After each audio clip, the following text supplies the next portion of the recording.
April 15th, 2 weeks after I signed. The fund's first official board call was scheduled for 9 in the morning Pacific time. I dialed in from my apartment, coffee in hand, Roger installed on the armrest of my chair in his customary supervisory position. 7 people on the call: my father, who moderated, 2 outside directors he had recruited from former clients, both retired, both with the kind of quiet competence that takes decades to develop. A managing partner named Jeffrey Holt, who had joined the firm the previous year. The fund's legal counsel, a woman named Sandra Park, whose voice on the phone carried 25 years of structured finance negotiations. A communications advisor, and me. My father ran the meeting precisely. Agenda distributed in advance. Topics introduced and resolved in order. No tangents permitted. This was the Robert Prescott I had grown up watching across conference tables. Efficient, decisive, completely in his element. I observed more than I spoke. That was fine. That was appropriate for this first call. I was learning the rhythms of a business I had left 5 years ago and returned to in a completely different capacity. During the quarterly investment thesis discussion, I asked 3 questions about measurement methodology for early-stage climate tech exits, about how the fund would handle situations where portfolio companies' practices conflicted with stated ESG mandates, about reporting transparency to limited partners. The first 2 questions prompted discussion. Geoffrey Holt engaged with both seriously and thoroughly. The third question created a brief silence. Our reporting package exceeds SEC minimums, Sandra Park said carefully. I know, I said. I've read the documents. I'm asking whether we intend to exceed them further, specifically whether LPs will receive real-time access to a performance dashboard rather than quarterly PDFs. Another brief pause. That's something we could explore, my father said. I'd like to put it on the agenda for next month, I said, not as a requirement, as a discussion. Done, my father said. After the call ended, he called me directly. The reporting question, he said. Yes, you're not wrong to raise it. I know. A bit. You sound like her, you know, your grandmother. She used to ask those exact kinds of questions, the ones everyone else found inconvenient. I hadn't known that. My grandmother, Prescott, had died when I was 6. I knew almost nothing about her except that she had been, apparently, formidable. Was that a compliment? I said. Obviously, my father said, with something in his voice I hadn't heard before. Something almost light. May, then June. The fund's capital raise closed at $187 million, which Jeffrey Holt characterized as excellent given market conditions. 3 institutional LPs, 2 family offices, and several high-net-worth individuals. The portfolio's first 3 investments were announced publicly: a grid-scale battery storage company in Texas, a direct air capture startup based in Colorado, and a software platform for industrial energy efficiency. I read the investment memos for all 3, made notes, sent my father a 1-page summary of questions on the second investment, the direct air capture company, whose technology I found credible but whose financial projections seemed to assume an aggressive adoption curve. He forwarded my memo to Geoffrey Holt without comment. Geoffrey called me the next morning. Your note on the DAC projection, he said. Walk me through the model you used. I did. We spent 40 minutes on it. At the end, Geoffrey said, You're right that the base case is optimistic, We've structured the investment with milestone-based tranches specifically to protect against that. But your point about the assumption on policy tailwinds is valid, and I'm going to add a stress test to the board report. That's all I was asking for, I said. I know, Jeffrey said. It's a good question. A pause. Your father said you were in risk analytics 5 years ago. Yes.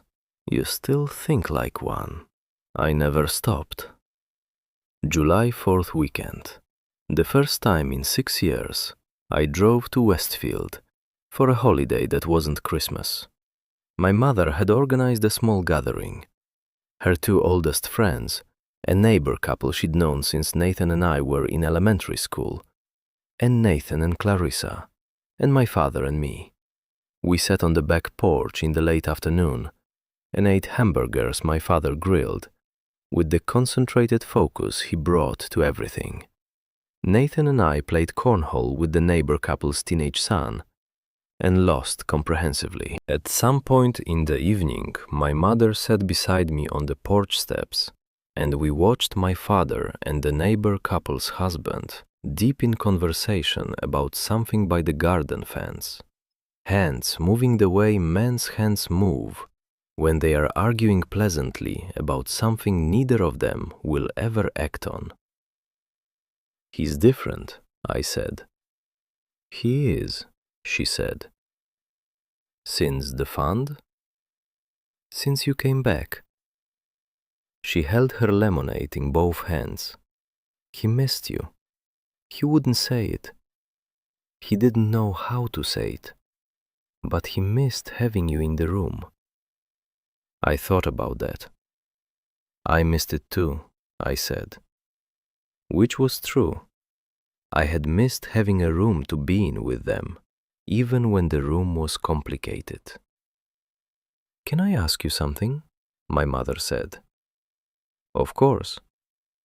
Was there a moment after December 2019 when you decided it was permanent? That you would never come back? I thought about it, honestly. No, I said. There wasn't. I thought about it. I wondered sometimes if it was just over, but I never made a decision about it. It was more like I was waiting for something to change. I looked at her. The invitation changed it. She nodded. I almost didn't send it. What made you? She was quiet for a moment, watching my father and the neighbor across the yard. Your father got sick in January, she said. Nothing serious, an infection that became pneumonia. He was in the hospital for 4 days. She set the lemonade glass down carefully on the step. He didn't ask for you. He wouldn't have. But when he came home, I looked at him and thought, if something happened and you didn't know, if he died and the last time you'd spoken was that Christmas. She stopped. I couldn't let that be the end of the story. I looked at her profile, the silver hair, the blue eyes she had given both of us, Nathan and me, that particular shade of blue-gray.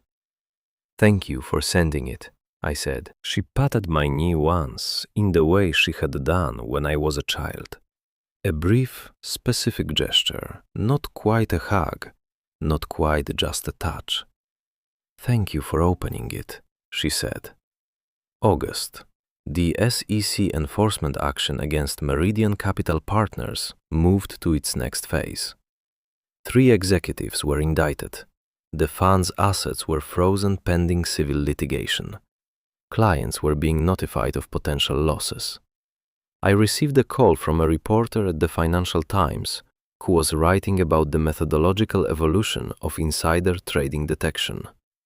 She had found the SEC press release that mentioned my name and wanted to understand the connection to my 2019 complaint. I thought about it for 24 hours before calling her back. The conversation was careful on both sides. I explained in general terms the analytical framework I had developed. the pattern recognition approach, the statistical thresholds. I was not telling her anything that wasn't already in public regulatory documents. At the end of the conversation, she said, "One more question, off the record if you prefer. Go ahead. The person you initially reported in 2019 was your brother, and now you're a partner in your family's firm. How do you think about that?" Off the record, I thought about the question for a moment. "I think integrity is not a tool you use when it's convenient," I said. "It's a standard you hold to regardless. And I think the fact that I'm back at the firm is proof of that, not a contradiction of it. Because my family came around to understanding that what I did was right, and because I was willing to come back once they did." She thanked me. The article ran 3 weeks later. One paragraph mentioned me. The paragraph was accurate. September again. 6 months since March. The fund's Q2 report showed strong early performance. The battery storage company had signed 2 significant utility contracts. The DAC startup had hit its first milestone and received its second tranche. The industrial efficiency software had begun enterprise trials with 3 Fortune 500 companies. My quarterly distribution was not large. The fund was still in its early phases and no profits were being taken yet, but the mark-to-market valuation of my equity stake had increased meaningfully. Enough to notice. Patricia Okafor called to discuss tax planning. "You should set up a donor-advised fund," she said, "for charitable giving. Given the income trajectory you're likely looking at over the next 5 to 7 years, you'll want structure around it." I thought about that. I thought about the 43 pages I had written in 2019, about the 62 accounts at Meridian Capital, about ordinary people with retirement savings that had been quietly stolen by someone who was very good at making theft look like skill. "What's the minimum to establish one?" I said. She told me. "Let's do that," I said. "What causes are you thinking?" I thought about it. "Financial literacy," I said. "For people who can't afford financial advisors. The people who are most vulnerable to what Nathan did, what the Meridian executives did." "That's specific." "I know what I know," I said. "Might as well use it." November. I started teaching a new unit in my behavioral economics course. It was not in the curriculum. It was something I built myself over 3 weeks in October, drawing on everything from regulatory filings to psychology research to my own experience. I called it The Economics of Trust. The core argument was simple. Trust is not a soft variable. It is an economic input as real and quantifiable as capital or labor. When institutional trust erodes, transaction costs rise, markets become less efficient, growth slows. The economic literature on this was robust, and most of my students had never read a word of it. But what I wanted them to understand beyond the literature was something more personal. The incentive to cheat, I told them one Tuesday morning, is almost always real. In the short run, cheating usually works. This is not a moral observation, it's a factual one. Markets create genuine incentives for fraud, and the short-run returns to fraud can be very high.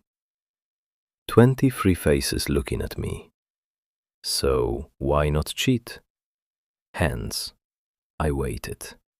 A student in the 3rd row, a young woman named Priya, who was one of the sharpest people in the room, said, "Because the long-run expected value is negative." Say more. The probability of getting caught increases with time. The penalties for fraud exceed the gains in most scenarios when you account for the probability distribution. And reputational damage is extremely hard to price, but extremely real. Good. What else? Silence. A young man near the back, Marcus, who was studying for a non-profit finance concentration, said, "Because other people are doing the same cost-benefit analysis. If everyone cheats, the system breaks down. The individual gain from cheating is contingent on most other participants not cheating. There's a collective action problem." "Exactly," I said, "which means that every individual act of honesty is a public good. It maintains the conditions that make everyone's individual gains possible." I paused. "I'm not telling you to be honest because it's virtuous," I said, "though it is. I'm telling you to be honest because the system that allows you to build anything, build a career, a family, a firm, a life, runs on honesty as an input. Undermine the input long enough and the system fails." Priya's hand went up again. "Professor Prescott, were you ever in a situation where you had to choose between personal cost and systemic honesty?" The room went quiet in a particular way. "Yes," I said. "What happened?" "I paid the personal cost," I said, "and then I waited. And eventually the system caught up." She looked at me for a moment. "Was it worth it?" "Yes," I said. "How did you know it would be?" I looked at her. "I didn't," I said. "That's the point." December 24th again, the second one. I arrived at Westfield at 5 o'clock, in time to help my mother in the kitchen. She had been cooking since morning and had reached the stage of the day where a second pair of hands was welcome, and a second opinion about seasoning was essential. Nathan was already there, at the kitchen table with a glass of wine, and Clarissa beside him, their voices low and easy. They had moved out of the rental in Fairfield. They had bought a smaller house in Guilford, on the Connecticut shore, which Nathan described as practical, and Clarissa described as perfect. My father was in his study, with the door slightly open. Through the gap I could see him at his desk, reading something, the same posture he had maintained in that room for 30 years. Upright, focused, a cup of coffee at his elbow. I knocked. "Come in." I sat in the chair across from his desk, the same chair I had sat in as a child when I was in trouble, or when he wanted to talk seriously, or sometimes just when he wanted company and couldn't find a different way to ask for it. He looked up from his papers. "You're early," he said. "I left Portland early. The drive was good." He nodded. He looked at me for a moment with an expression I had begun to recognize over the past 9 months. Something evaluative. The look he gave things he was trying to understand. "The Q3 numbers came in while you were driving," he said. "Jeffrey sent the final report." "Good?" "Better than projected. The battery storage company had a strong quarter. The industrial software signed 2 more enterprise clients." He paused. "Your DAC stress test turned out to be accurate, by the way. The policy tailwind assumption was too aggressive. They've revised the base case." I saw the note. "Jeffrey wants to add you to the investment committee." I hadn't expected that. "That's a significant ask." "It's a significant offer," my father said. "You would have full voting rights on new investments. It would mean more time involvement, monthly calls instead of quarterly." I thought about it. My classes, my mornings, Roger. "Let me think about it," I said. "Take your time." He looked back down at his papers, then up again. "Daniel, Yeah, I spent a long time telling myself that what I cared about was the firm, the legacy, the reputation. He turned the pen over in his hands, a habit he had had since I was a child. I think I was wrong about what legacy means. I waited. Legacy is not the firm, he said. The firm is a vehicle. What lasts is what you build inside people, what they carry forward. He set the pen down. I am sorry it took me so long to understand that. The study was very quiet. Books on 3 walls, the window behind his desk showing the dark December garden, the bare trees, the first suggestion of snow in the sky. I know, I said. Your grandmother, he said, would have liked you very much. I thought about what he had said on the phone in April. You sound like her. Tell me about her, I said. He looked at me. Then he leaned back in his chair and began to talk. We sat in that study for an hour. He told me about his mother, Evelyn Prescott, who had grown up in rural Vermont and put herself through business school on scholarships in 1962, when women in business school were exceptions and not rules, who had worked in accounting for 30 years and been passed over for 3 partnerships she had earned, who had kept meticulous records of every passing over and eventually testified before a state labor board and won a landmark gender discrimination case in 1985 that she had never talked about publicly because, she said, the point was not fame. The point was that it was right. He told me she had sat him down when he was 15 and told him, Robert, there will be moments when doing the right thing costs you something real, not a little, something significant. In those moments, remember that what you keep by compromising is not worth what you lose. He had forgotten that somewhere, or set it aside, or let the size of what he built make him believe the rules were different at a certain scale. She would have been disappointed in me, he said, in 2019. Maybe, I said. Or maybe she would have understood. People make mistakes. She would have been disappointed in the mistake, he said, but not in the end result. He looked at me. She would have been very proud of you.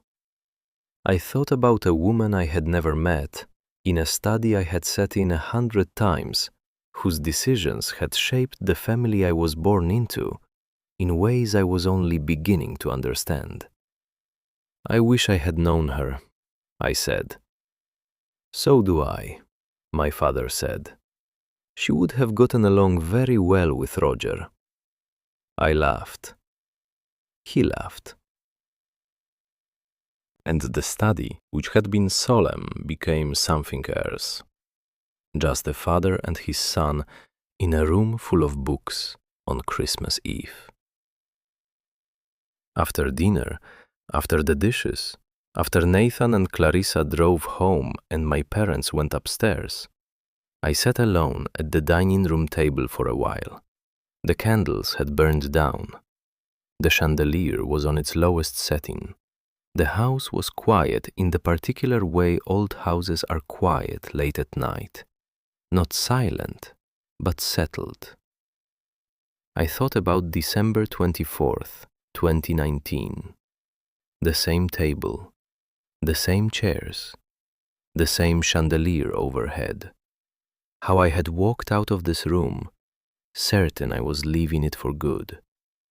How I had driven 4 hours home in the dark, feeling the strange composite sensation of having done the right thing and paid a real price for it, and not knowing which sensation would outlast the other.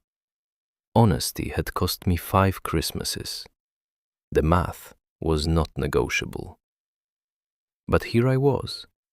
The cost was real, and the restoration was also real, and neither cancelled the other out. That was the part no one told you about integrity. That it didn't simplify things, it just ensured that what you were left with was real.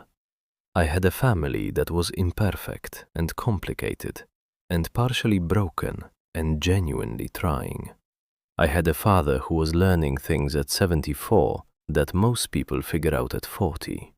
I had a brother who was rebuilding himself with the kind of determined patience that comes from having seen what you're capable of and deciding not to be that anymore. I had a mother who had written my name on a cream-colored envelope and put it in the mail. I had a life I had built with my own choices. I blew out the last of the candles and turned off the chandelier and went upstairs to the guest room, which was also, it turned out, still my room. In the morning there would be breakfast, my mother's specific eggs, my father's specific coffee, the specific chaos of a family attempting to occupy one kitchen simultaneously. I fell asleep before the snow started. It was still falling when I woke up. The world outside the window was white and still, and entirely new. February 28th, 2025, a Sunday. I ran my 5 miles before the city woke up, came home, made coffee, fed Roger, sat at the kitchen window in the quiet apartment and watched the Portland morning arrive. My mother called at 9. "How are you?" she said. "Good," I said, and meant it. "Your father wants to know if you're coming for Easter." "Tell him yes." She relayed this immediately, which meant my father was in the room, which was its own small truth about how things had changed. "He says good," she reported. "Tell him I'll call about the investment committee answer this week." Another relay, a pause. Then my mother said, with something warm and slightly amused in her voice, "He said that's not why he's asking about Easter." I smiled. "I know," I said. "Tell him I know." We talked for another 20 minutes about nothing much. Her book club, a trip they were considering to Portugal in the fall. Whether I should bring anything for Easter dinner. When we hung up, I sat with the phone in my hand for a moment. Then I opened my laptop and started grading papers.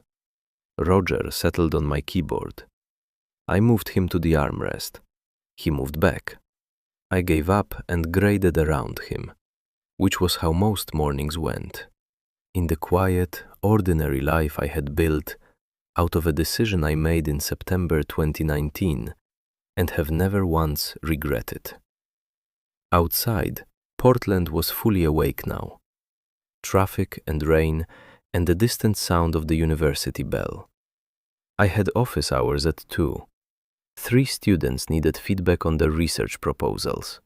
I had a meeting with the department chair at 4 about the fall schedule. Tomorrow I would run 5 miles and grade more papers, and call Patricia about the donor-advised fund, and email Jeffrey about the investment committee. And none of it would feel like enough.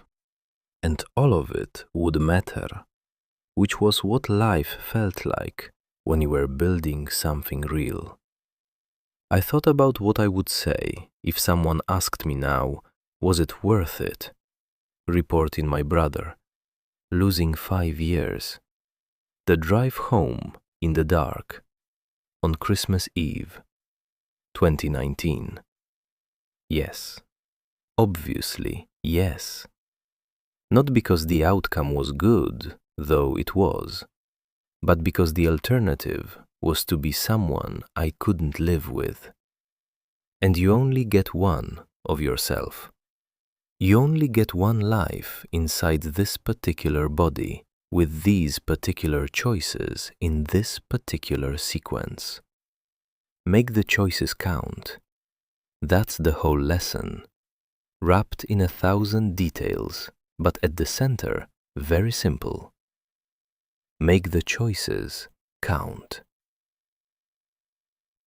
Thank you again for walking this whole road with me. I meant what I said about lessons being too easy. But if you've read this far, I think you're the kind of person who understands that the real lessons are in the texture of the story, not the tidy summary at the end. So I'll just say this. Whatever you're carrying from your own family, whether it's a betrayal you committed or one that was committed against you, whether you're the Daniel or the Nathan or the father at the head of the table, there is usually a road back.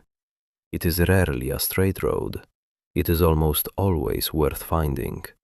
And honesty, the blunt and patient and sometimes costly and sometimes lonely act of telling the truth and standing by it, is the road.